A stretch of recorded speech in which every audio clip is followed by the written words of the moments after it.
on the day I got engaged to Elias. His childhood sweetheart caused a scene at our engagement party. She went so far as to slit her wrists. The engagement ceremony was ruined, and I was exhausted. Chapter 1. Outside the emergency room, everyone was in a panic, including Elias. Only my expression remained cold, indifferent, tired. She's out, she's out. The light above the emergency room went out. The door opened, and a doctor in a white coat walked out. She's fine. We managed to save her. Everyone sighed in relief, even I did.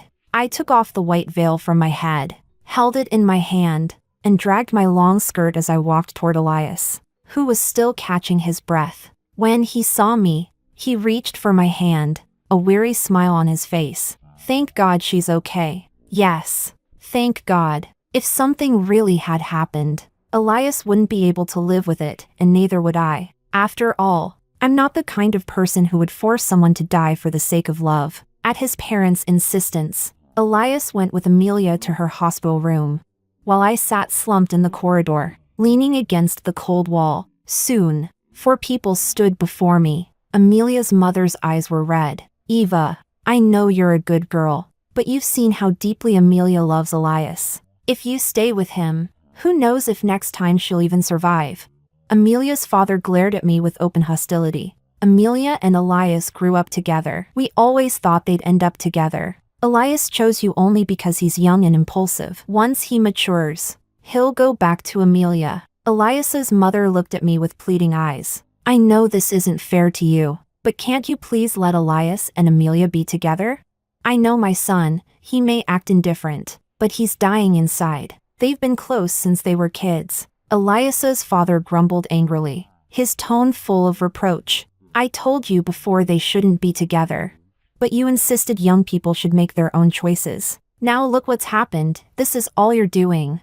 The 4 of them stood united, forcing me to break up with Elias. Elias and I have been together for 3 years. Every time we got a little closer, Amelia would spiral into another episode of depression. She's taken sleeping pills at least 10 times, stood on rooftops 7 times, and slit her wrists 5 times. Each time, Elias was overcome with guilt and self-blame. We lived like secret lovers, sneaking around like fugitives. Our love was something that could never see the light of day. And now, when we finally managed to get engaged in secret, she appeared out of nowhere and cut her wrists again. 3-legged toads may be rare, but 2-legged men are everywhere. Yet she insists on dying over this one. She must have something wrong with her head. Honestly, they don't even need to pressure me. After what happened today, I'm already terrified. I'm scared Amelia will really die, and that guilt will follow me forever. I'm also scared that if she's truly mentally unstable, Elias, her childhood sweetheart, might get infected by her madness too. I can't take that gamble. I value my life too much. Chapter 2. But breaking up is something that needs to be said face to face. Uncle, aunties, you don't need to persuade me. I was already planning to end things. I pushed myself up from the ground. Since Amelia's fine, I'll head home first. I'm really exhausted. Under the stunned gazes of 4 elders, I calmly walked toward the hospital exit. Back at the apartment we bought together, I went straight to bed without the slightest guilt. What I said today was enough to make those 4 elders use every possible trick to keep Elias by Amelia's side. Sure enough, Elias didn't come home that night, not a single call, not even a message. But since we were already breaking up, I didn't care whether he came home or not. Back in college, Elias chased me for 4 whole years. He said I was his first love. After graduation, he even followed me to the city where I worked. He was so persistent that I finally gave in. If I had known he had a childhood sweetheart who tried to kill herself every time he looked at another woman,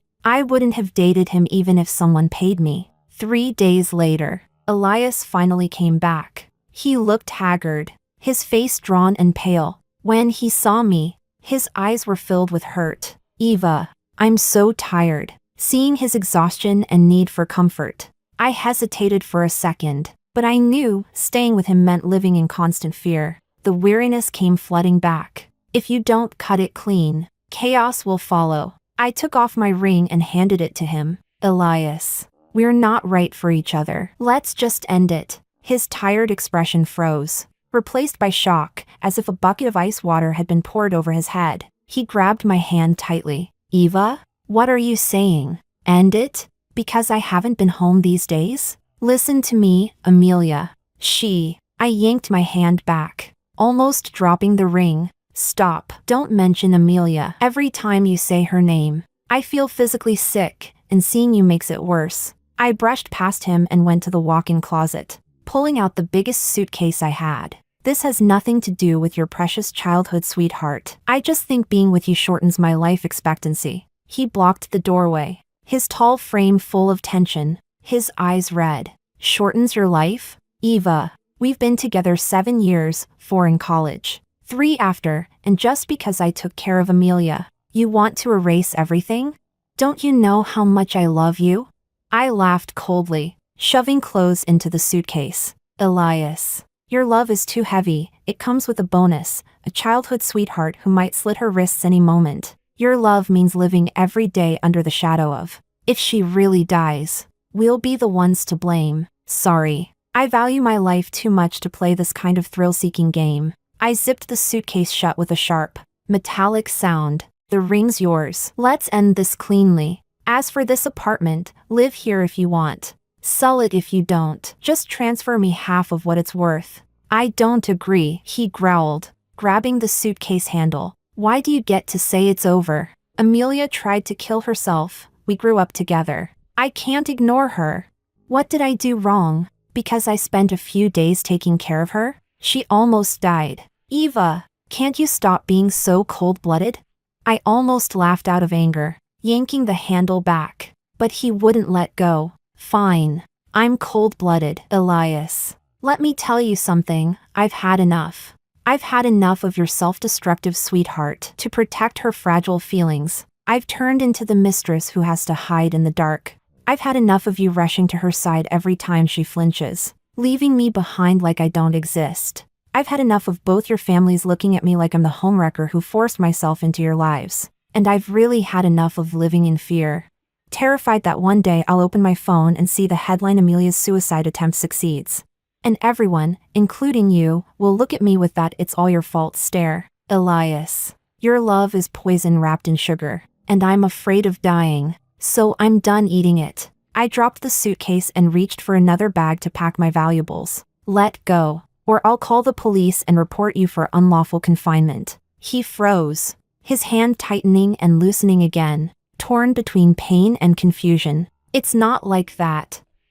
Eva, I love you. Amelia's just sick. She needs help. If you don't want me to, I swear I won't see her again. Please. Believe me, won't see her again? Elias, do you really think that's possible?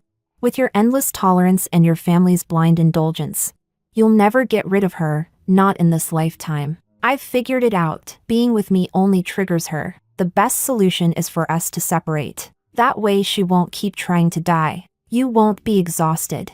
And I can finally live like a normal person. I grabbed my bag and my laptop. I stayed just to say this clearly. Let's end this peacefully. I held tight to my luggage. Let go. I'm tired. Just let me go. He finally released his grip, his face full of hurt. Eva, I know you're angry. It's my fault. I didn't take care of your feelings. If you want to move out, I'll agree. Calm down. I'll give you space. But breaking up, that I won't agree to. I gave him one last, exhausted look, picked up my suitcase, and walked out the door. The moment it closed behind me, I heard something shatter inside. Chapter 3, with nowhere else to go. I checked into a hotel. Elias called every day, but I hung up without hesitation every single time. His messages on WeChat kept increasing too. Just like when we had first fallen in love, he'd share his daily life, cook my favorite dishes every day, and deliver them to my office, even when I refused to see him, even when I outright rejected him. He kept showing up, relentless as ever. He stubbornly believed that we hadn't broken up. My coworkers started to persuade me. Come on, every couple fights. Don't be so hard on him. A man like that doesn't come twice in a lifetime. When he once again bought afternoon tea for everyone in the office, I finally pulled him into a quiet corner. Elias, I said, my tone calm but firm. We've broken up. Please stop doing this, okay? You're making things really hard for me. Elias suddenly pulled me into his arms, his voice trembling. Eva, I don't agree to breaking up. Let's not separate, please? Tell me what I did wrong. I'll change. As long as you don't leave me, I'll change everything. Eva, we love each other so much. Please don't give up on me so easily. For a brief second, I almost gave in. The warmth of his embrace felt achingly familiar, but I quickly pushed him away, wiping my face. Elias, I made myself very clear that day. Your love can't fix Amelia's problems, and it can't erase the constant fear she brings, that she might kill herself at any moment. I'm exhausted. Elias, I don't want to live like this, always on edge. Before I could finish, his phone rang with that piercing ringtone, the one he had set just for Amelia. I looked at the caller ID and gave a faint, cold smile. Go ahead and answer it. You don't want to regret it later. If something happens to her. Elias looked at me, torn and conflicted, but eventually picked up the call. Amelia, I told you. Stop calling me. Don't. A woman's panicked voice cut in. This is Amelia's mother. Come to the hospital, please. Amelia woke up and didn't see you. She's cut her wrists again. I'm begging you. Please come see her. She grew up with you. Elias, please. I'm begging you. Her voice cracked into sobs. As expected. Elias froze, then panicked. Eva, wait for me a second. Amelia, her mom called. She's in bad shape again. I'll be right back. I watched his figure rush away, and I laughed, a sharp, bitter laugh. See? It's always like this. There's always something, someone, more important, more urgent than me. There's always an Amelia, ready to hurt herself just to pull him back. Even now, when he was begging me to take him back, she could make him drop everything and run. I was so tired, more tired than I'd ever been in my life. For the first time, I wanted to leave the city, to run far, far away. To hell with these people and this suffocating drama. But as my finger swiped across my phone, I saw the work group chat filled with messages about the progress of our big project. And just like that, the impulse died. To throw away years of hard work for a man? Not worth it. Chapter 4. Elias disappeared again, 2 whole days without a word. 2 days later, Amelia showed up in front of me. She looked pitiful, eyes red and wet, and began to beg. Eva, please give Elias back to me, okay? I can't live without him. Last time when I slit my wrists, I really didn't want to live anymore. I just wanted to bless you both. But Elias doesn't want me to die. He still cares about me, protects me, he still loves me. So please, I'm begging you, give him back to me. I'll do anything you want if you just give him back. Eva, I want to live, please. Save my life and give Elias back to me. She clutched my arm, her fingers ice cold and trembling uncontrollably, the touch of someone on the edge of madness. A wave of disgust surged straight to my head. For 3 years, she had used her own life as a weapon to threaten me. Even after I broke up with Elias, she was still haunting me. I yanked my arm free and stepped back, widening the distance. Amelia, listen carefully. Elias and I are over. Completely. If you have the ability, go make him marry you, but leave me alone. And another thing, your life is yours. If you can't handle it, that's your problem, not mine. If you're sick, go see a doctor. Stop running around acting insane. My indifference must have hit a nerve. She suddenly raised her head, tears still hanging on her lashes. But her eyes gleamed with wild, manic fury. You're lying. You're still with him, aren't you? You're seducing him again. That's why he keeps looking for you. Why won't he come back to me? Why won't he marry me? He's afraid I'll get hurt. Afraid I'll die. That means he cares. That means he loves me. It's you. You're the one keeping him from me, aren't you? You won't let him marry me. You witch. She took a step forward, her voice shrill and distorted. Get out. Leave this city. Stop clinging to Elias. If you leave, he'll marry me. He'll come back to me. Just go. Get out. I almost laughed, out of pure rage. Are you actually insane? Whether I leave or not is my business, not yours. And I'll say this one last time, stay away from me. Her fragile expression hardened in an instant, replaced by a look of crazed determination. Fine. You won't leave? Then I'll die right in front of you. I'll die at your company's front door. I'll make everyone see it, that you stole my boyfriend and drove me to death. You're a homewrecker, a shameless woman. And with that, she began shouting loudly. Everyone look! This woman's name is Eva, she stole my boyfriend. She's a mistress, a disgusting woman. It was rush hour. The area outside the office building was crowded. Her screaming drew a sea of curious onlookers. Isn't that the marketing manager, Eva? So she stole someone's man? No wonder she got promoted so fast, probably slept her way up. Shameless. Serves her right that the real girlfriend came to confront her. Amelia stood there triumphantly, watching me with satisfaction. Everyone, be my witness. This woman named Eva, she's the one who stole my boyfriend and drove me to my death. The crowd grew louder, their whispers sharp and venomous. My anger boiled over as I stared at Amelia's smug face and the people's cruel speculation. Amelia, I'm not your father or your mother. Whether you live or die, I couldn't care less. If you want to die, go do it somewhere far away. Don't pollute my sight. I turned to leave. A lunatic like her, whatever she did had nothing to do with me. But then came the sound, the shriek of brakes tearing through the air. I spun around, my heart stopped cold. Amelia had actually run into the street. A black sedan screeched to a halt, stopping barely half a meter from her body. The driver, pale with shock, rolled down the window and yelled furiously. What the hell is wrong with you?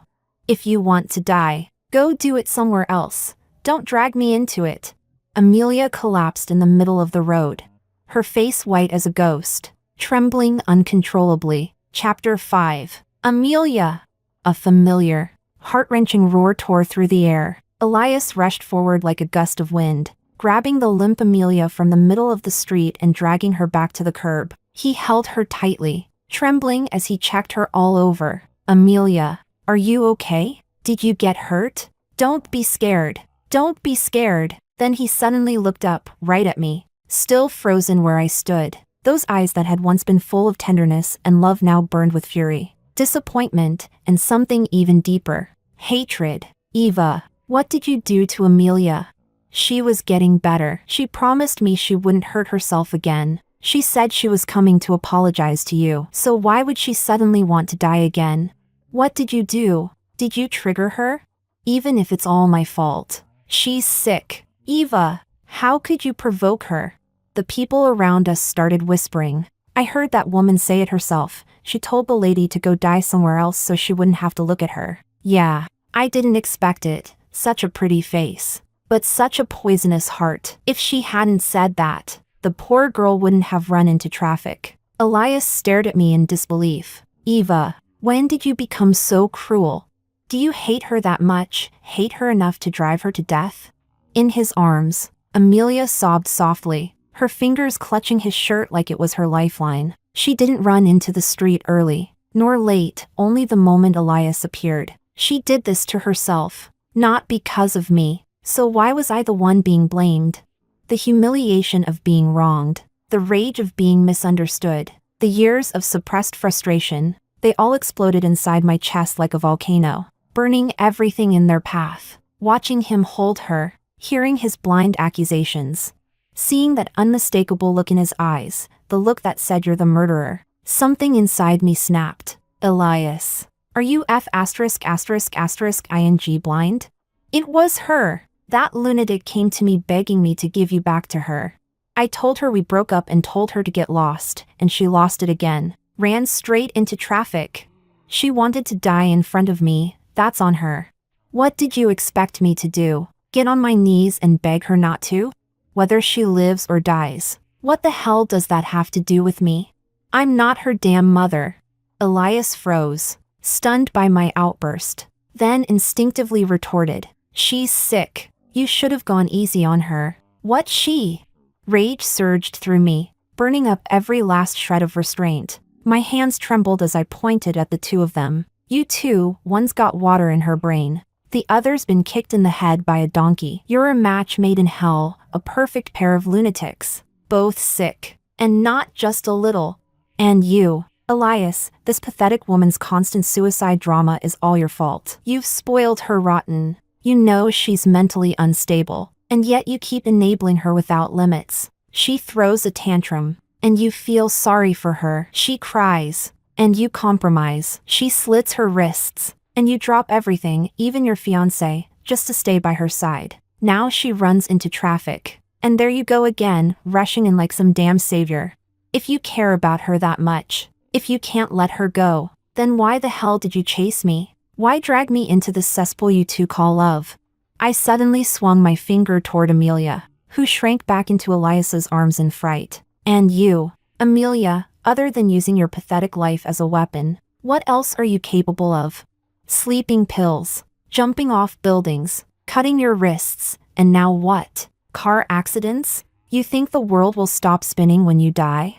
Let me tell you something, if you die, it won't mean a damn thing. If you want to die, do it far away. Somewhere quiet, where no one has to see your pathetic act. Stop disgusting me already. The two of you are perfect for each other, a match made in hell. You should lock yourselves up, swallow the key, and stay that way forever. May you destroy each other for life. Just stop contaminating my air. After shouting all that, I felt the suffocating weight in my chest finally release. But what followed was a deeper exhaustion, a bone-deep, icy emptiness. The crowd fell silent. Only Amelia's muffled sobs and Elias's heavy breathing broke the stillness. Elias's face had turned ashen. His arms around Amelia were stiff as stone. He seemed to want to speak, his lips moved. But no sound came. Finally, he just looked at me, a look so complex and foreign it chilled me. Shock, embarrassment, and perhaps a flash of shame. The kind that comes when the truth cuts too close. Amelia, still in his arms, glared at me through tears. Her expression twisted, half fear, half hatred. Then Elias's voice came, hoarse but sharp as a blade. Apologize. Eva, you know Amelia is sick, and you still provoked her. You owe her an apology, even if you're my fiancé. That doesn't mean you can go too far. I let out a short, bitter laugh. Your fiancé? Do I need to remind you that our engagement ceremony never even finished because of the woman in your arms slitting her wrists? We're already done, Elias. And you're still calling me your fiancé? Are you out of your mind? You want me to apologize to this manipulative psycho who uses her life as leverage? You're the one who needs therapy. I took a deep breath, casting one last look at the pair clinging to each other. Two tragic lovers who acted like the whole world was against them. I felt nothing but disgust. Remember what I said, lock yourselves up and stop bothering me. Just the sight of you makes me sick. I turned on my heel, pushing through the crowd. My back straight, my steps steady. I didn't look back once. Behind me, Elias's voice roared, full of barely restrained fury. Eva, stop. I told you, I don't agree to break up. You're still my fiancé. I ignored him completely. There was only one thought echoing in my mind. Go, leave, get out of this damned place. Maybe the heavens finally took pity on me. Because a few days later, the company's upper management called me in. They said, due to business expansion, they needed someone to take charge of the newly established southern branch. For at least a year, it was a rare opportunity, a challenge, too. I didn't hesitate for a second. All right, I said, I'll go. Chapter 6. The plane pierced through the clouds, leaving behind that suffocating city and every memory that came with it. Watching the rolling sea of clouds outside the window, I finally felt something I hadn't felt in years, relief. Raw and weightless, like surviving a disaster. The air in the south was humid and warm, carrying the faint scent of flowers I didn't recognize. Work was overwhelming, endless tasks, meetings, and reports, but that chaos became the best kind of anesthetic. I told myself that distance and time could bury all the absurdity that had once chained me to that northern city. I changed my phone number, blocked Elias on WeChat, and cut off every last thread connecting me to the past. For a while, I believed I was finally free, until one night, after a long overtime shift, I got home to my small rented apartment, collapsed on the couch, and absent-mindedly scrolled through social media. A notification from a mutual friend, someone I'd almost forgotten, flooded my feed with live stream links. A chill crawled up my spine the moment I read the headline. Heir of a wealthy family attempts suicide after heartbreak, begging his ex to take him back. It felt like an invisible hand clamped around my heart, crushing it. Cold dread and sheer disbelief surged to my head all at once. My fingers trembled as I tapped the link. The live footage was shaky, the wind howled through the mic. I recognized the place instantly, the rooftop of Elias's family's corporate building. He was standing barefoot on the narrow edge of the rooftop, his white shirt whipping against his thin, fragile frame. Beneath him, flashing police lights, fire department safety cushions, and a sea of onlookers. The live chat comments were exploding. Oh my god, he's really going to jump? That woman Eva must have a heart of stone. All this for a woman? But wow, he's so devoted, she's ruthless to drive him this far. Who's Eva? How can someone be so cold-blooded? He's about to die. At Eva, if you're watching this, please say something. Saving a life is worth more than pride. Yeah, just talk to him first. Once he calms down you can explain. Do you want his death on your conscience? Tisk. How cruel can a woman be? He loves her so much and she's pushing him to suicide. Heartless. And then, through the phone screen, Elias's voice, hoarse, trembling, shattered. He was talking to the camera, or maybe to the ghost of me he believed was watching. Eva. Eva, I know you're seeing this. You blocked me. You're hiding from me. I'm going insane. I was wrong. I swear I was wrong. I shouldn't have defended Amelia. Shouldn't have hurt you. Just come back, please, if you agree to take me back. I'll do anything you say. From now on, whether Amelia lives or dies, I, Elias, won't care. I swear it. He staggered forward a step. Screams erupted from below. Eva, please, just say something. Promise me we'll get back together. If you don't, I'll jump. I mean it. Without you, my life has no meaning. Can you really watch me die? We spent 4 years in college, 3 more working and loving each other. We just got engaged a few days ago. How can you throw me away like that? You know how much I love you. Eva, answer me. Do you really want to drive me to death? If dying is what you want to see, then fine, I'll die. As long as it makes you happy. He took another step closer to the edge. One more, and he'd be gone. Rage and fear clashed violently in my chest, burning and suffocating all at once. Again, the same old trick, using death as a leash to drag me back. Was this some hereditary curse between his family and Amelia's? This twisted need to manipulate through self-destruction? I grabbed my phone and, almost by instinct, hit the join live button. Maybe the system glitched, or maybe someone on Elias's side accepted it. But within seconds, my face and voice appeared on that live broadcast. A broadcast watched by millions. A public execution of my morality. Chapter 7. Elias! Are you *****ing brain damaged? Did a door slam your head shut and then a donkey kick it open again? Or has that lunatic Amelia finally infected you completely? In the live broadcast, Elias flinched hard, his bloodshot eyes widened, gleaming with a sick kind of hope. Eva? Eva, you're talking to me, you do care. I knew it! Let's get back together. Please, I can't live without you. Shut up! I roared, my voice shaking with fury. Go on. Jump, if you've got the guts. Do it right now. If I even frown when you splatter, I'll take your damn surname. My chest was heaving violently. Months of buried rage, the constant torment, Amelia's endless suicide threats, the suffocating guilt and moral blackmail, all of it erupted at once, volcanic and unstoppable. I was done being held hostage. You think your death would make me blame myself? Feel guilty? Be moved by your so-called love until I cry and regret everything forever? Pa, keep dreaming, you delusional idiot. You're nothing but a pathetic, spineless coward. A useless fool who thinks waving death around like a trophy will make me crawl back to you. You're emotionally blackmailing me, and the entire public, just to force me into pitying you? You disgust me. Even your ancestors must be flipping in their coffins at the sheer shame of having spawned something as cheap as this. You and that wrist-slashing, car-crashing lunatic Amelia, you're a perfect pair. Truly one-of-a-kind freaks. A match made in hell. Two walking disasters who weaponize death for sympathy and call it love. You deserve each other. Lock yourselves up together. And I'll throw the key straight into a volcano so it melts. Go to hell, both of you, and torment each other until the universe ends. Just stop polluting this world with your pathetic drama. My voice echoed through the live stream, every syllable burning with fury and finality. The chat exploded instantly. Holy crap! Is this woman insane? She's cursing out a guy about to jump? She's cold as ice. How can she say that?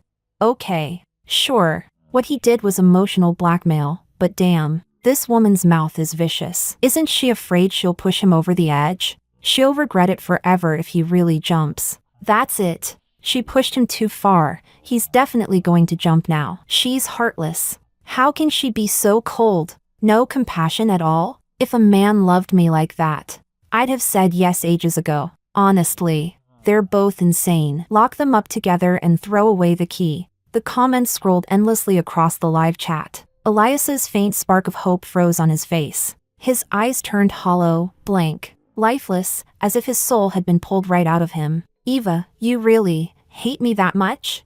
He murmured weakly, his body inching another half step toward the abyss. Yes, I said flatly, my gaze cold as steel. I hate you. I hate people like you, lunatics who use their own lives as weapons. If you're going to jump, then stop stalling like a coward. Just jump. Get it over with. Do us all a favor, and thank your entire family for me while you're at it. That last sentence came out like fire through clenched teeth. I couldn't bear to look at his face anymore, that pathetic expression full of blame. That silent accusation of you made me do this. I ended the call, hung up on the live broadcast, closed the door on that suffocating arena of moral judgment. The screen went black. Only my ragged breathing and the thunder of my heartbeat filled the tiny apartment. My palms were slick with cold sweat. I couldn't stop shaking. I stumbled into the bathroom and splashed ice-cold water on my face again and again, trying to wash away the bone-deep chill, the fury, the fear. The next morning, a headline flashed across my phone. Tragedy averted. Heir attempts suicide over love, dramatic fire rescue. No fatal injuries. The 4 words "no fatal injuries" felt like a lifeline. My knees nearly gave out. He survived. Thank God, he didn't die. Because no matter how much I hated him, if he really had, that shadow, that what if, would haunt me forever. Of course, I muttered bitterly at my reflection. Of course it's the childhood sweetheart, both of them completely ****** insane. The laugh that escaped my lips was colder than tears. That day, I cut off every possible way he could reach me. I blocked every number, filtered emails with his name as a keyword. I even started thinking about moving to a new place altogether. Maybe if I disappeared completely, this madness would finally end. Chapter 8. I thought my harsh words, my absolute rejection, had finally made Elias understand that I meant what I said. But I had underestimated him. Or rather, underestimated the depth of his obsession. What he called love had already burned into something twisted. Not affection, not regret, but a feverish mix of possession and unwillingness to lose. 3 months later, on a gloomy weekend afternoon, I came back from the supermarket. The plastic bags in my hands were heavy, digging into my wrists. Just as I reached the gate of my apartment building, a figure stepped out from the shadows beside the entrance. A figure so familiar it made my skin crawl. Elias. He was shockingly thin, his cheekbones sharp, eyes sunken deep under dark circles. His expensive clothes hung on him in wrinkled disarray. But his eyes burned bright, manic, feverish. He stared at me, motionless. And in that gaze swirled a madness, an obsession teetering between despair and delusion. Eva. I finally found you. The words froze me where I stood. The grocery bag slipped from my hands with a thud. Oranges and apples rolling across the pavement. Elias. How did you find me? What do you want?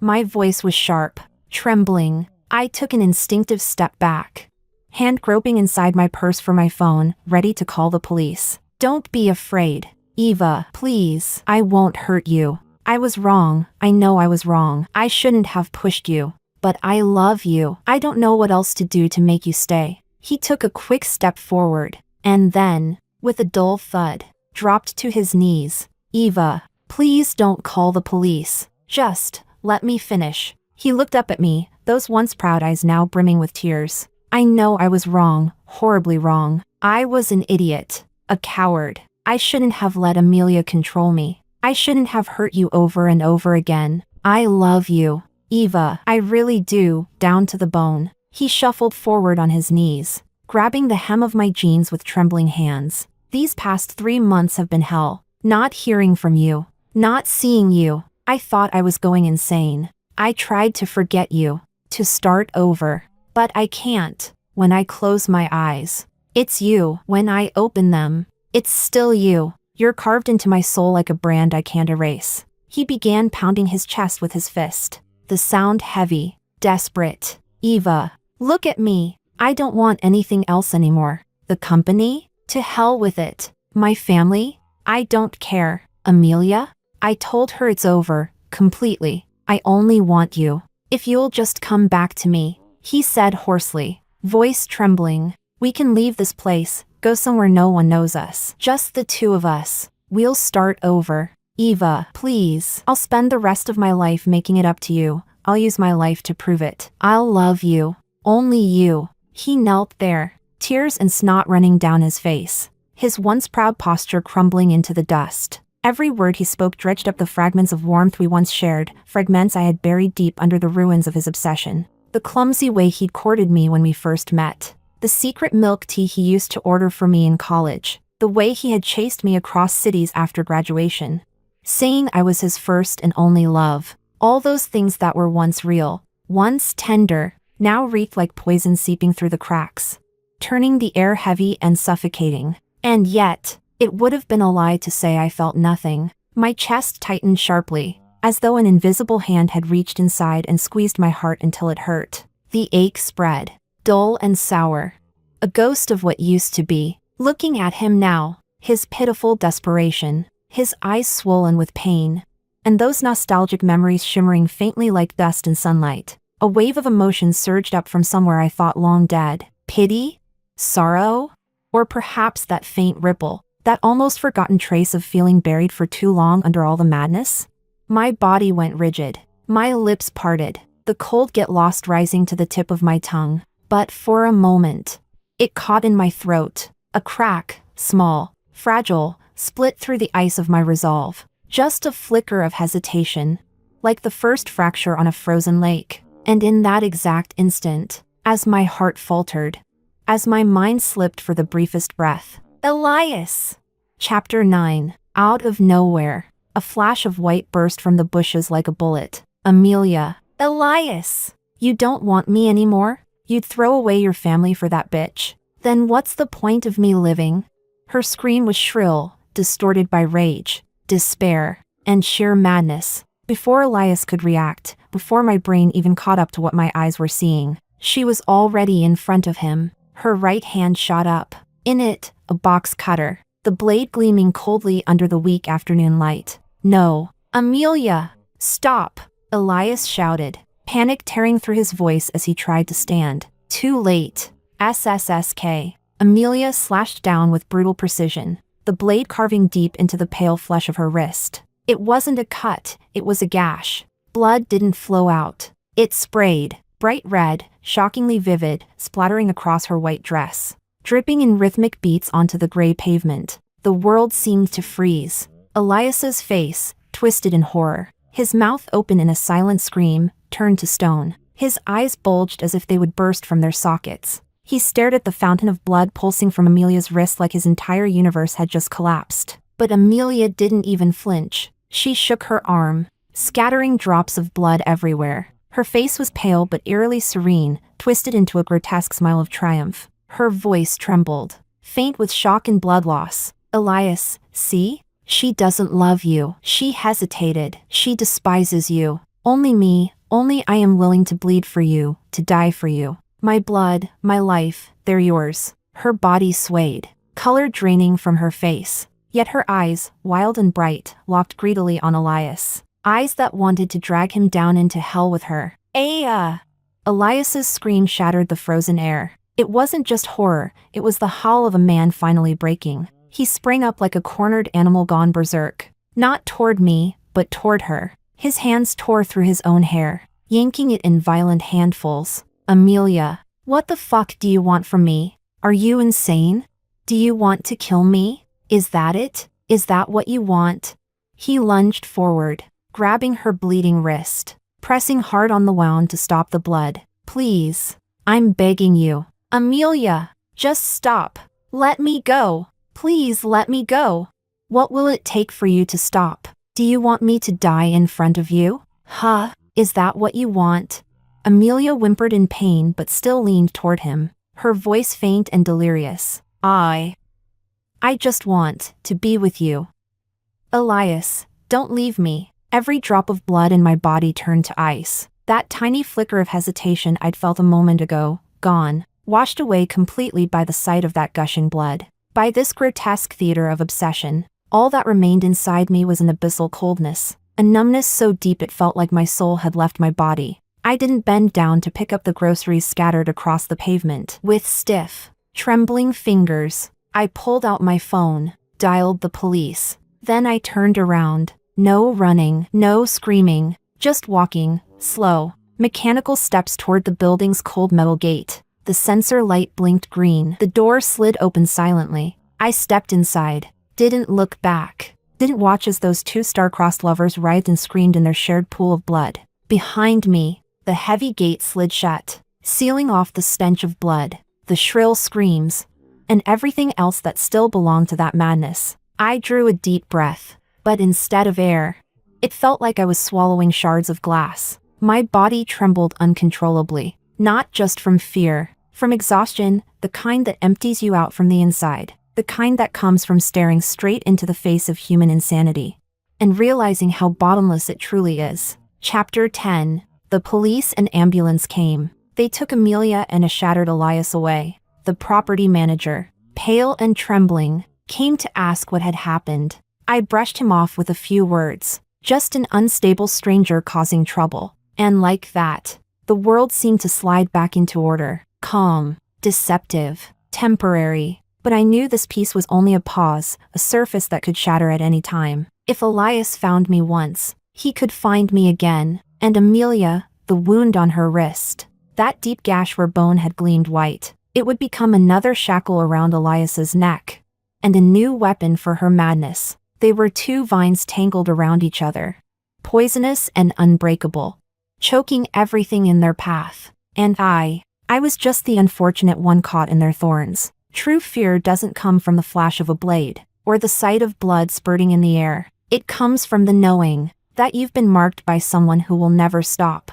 That your life no longer belongs entirely to you. They didn't fear death, or perhaps death was simply their favorite weapon, and I, the coward who cherished life too much, was the perfect prey. Every night for days, I woke up screaming from nightmares. Sometimes I saw Elias swaying on the rooftop, about to fall. Sometimes I saw Amelia's blood gushing endlessly from her wrist. Sometimes, both of them lunged toward me, faces twisted, voices shrieking, "Why don't you love me?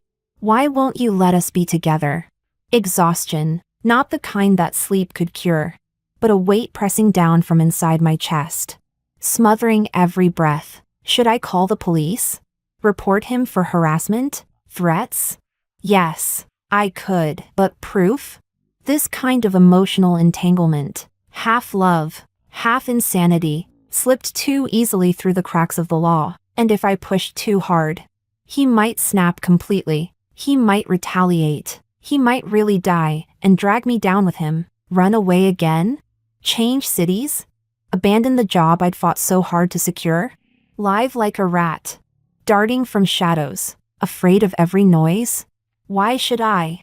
The thought came quietly, born from exhaustion, from terror, from the endless looping fear of what was to come. Maybe the only way to end this curse was not to fight it, but to surrender, on my terms, not to violence, but to their madness, to their logic. I sat before my computer, fingers hovering over the mouse, in the endless scroll of blacklisted contacts. I found the name Elias. My chest rose and fell in a long, shuddering breath. I opened a blank document. The cursor blinked on the white screen. Steady, cold, like my own heartbeat. What should I say? Accuse him? Condemn him? No, I'd done that already. It only fueled his rage. Beg him? Show weakness? Appeal to pity? No, that would feed his illusion, make him believe I still cared. No, I needed precision, a single strike, a message that would make him stop chasing me. Forever. I thought of his parents in that hospital corridor. Of the way he'd looked at Amelia when she was rolled out of the ER. Relieved, tender, guilty. Of the countless times he'd run to her, leaving me behind. Of the way he'd called me cruel while holding her bleeding wrist. Of his face, half insane with love, standing on the edge of a rooftop. Then, clarity, sharp as lightning. I knew what would pierce straight through his heart. My fingers began to move, slowly at first, then faster, as if releasing months of pain and bitterness through the keys. Elias. This letter isn't weakness. It's not regret. It's a plea for freedom, for both of us. Let me go, the way you should let yourself go. I blocked you. I hid. I ran. I screamed cruel words just to make you stop. I thought you'd understand that it was over, completely over, that there was no way back. But you turned your life, your death, into a weapon. You've become a thorn in my flesh. I can't remove you. I can't touch you. You're just there, hurting me, hurting yourself. I'm tired, Elias. So tired that even hatred feels heavy now. There's nothing left in me, only fear. I'm afraid of your love. I'm afraid of your recklessness. Afraid of what you might do next, something even crazier, even more irreversible. Afraid you'll drag me, or Amelia, down into hell with you. So I'm begging you, for the sake of those few fleeting moments of happiness we once had, for the sake of the simple peace I still long for, please, let me go. Stop searching for me. Stop threatening me. Stop calling your obsession love. Because now, in my eyes, you've become exactly what Amelia was to you. You once begged her to let you go. Now I'm begging you the same. Let me go. I'm not your salvation. I'm not your lifeline. I'm just an ordinary person, forced to the edge of a cliff by you, and by that same mad girl you could never cut loose. For the sake of the life we both claim to cherish, let me go. From now on, may the mountains be high, the rivers long, and may we find our own separate peace. Eva. When I typed the last word, my fingers fell limp on the keyboard. No anger, no grief, just the hollow, desolate quiet that comes after a storm. The sent notification blinked. I blocked his number again immediately. Then, silence. No reply full of hysteria. No calls from strange numbers. No shadow standing under my window. 1 day, 2 days, 3, a week. The southern city had entered its rainy season. Endless drizzle tapping on glass. The air thick with humidity and faint mold. Work, home, meals, sleep. Life flattened into a calm so absolute. It was almost lifeless, as if that entire blood-stained nightmare had dissolved into memory. And just when I started to believe that my letter hadn't reached him, that maybe even words had no power to pierce his madness, a text arrived. No name, no punctuation, just one short sentence from an unfamiliar number. Got your letter. Take care. And nothing more. He understood. At least, he understood that one sentence. The sharpest, coldest truth of all. The way you saw Amelia is the way I see you now.